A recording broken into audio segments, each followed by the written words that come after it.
Da se vratimo dalje slovima.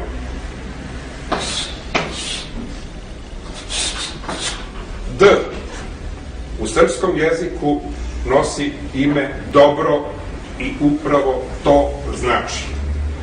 Njegovo značenje dobro proizilazi iz oblika D koji čini dom. Dom jeste dobro.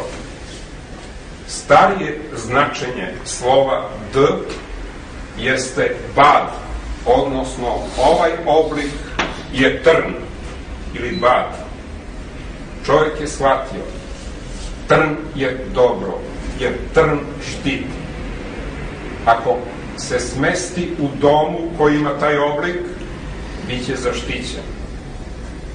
Najjednostavniji dom, znaju to svi nomadi, jeste upravo taj oblik.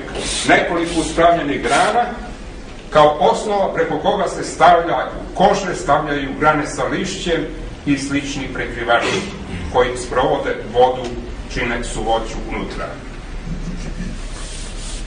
Proističe iz glagoljskog slova koje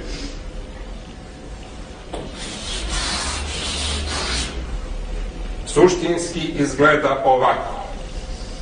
Naši jezikoslovci su bezuspešno pokušavali da ga dovedu u vezu sa slovom koje izgleda ovako, a glasi vjedi, v.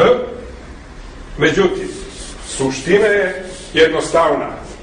Beograd, Niš i svi srpski gradovi su prepuni ovog slova, što predstavlja sprejom napisan, odnosno nacrtan kurac. Sve dok kurac stoji ovako, to je dobro. I to je suština. A da je to suština, vidjet ćete malo kasnije.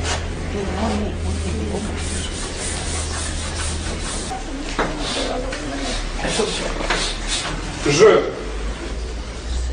nosi ime živite, bukvalno prevedeno tako, i prevodi se kao život ili živost. Proističe iz zvezde koje sija ili proističe, to ćemo malo kasnije vidjeti, i iz žrvnja koji melje, koji omogućava život.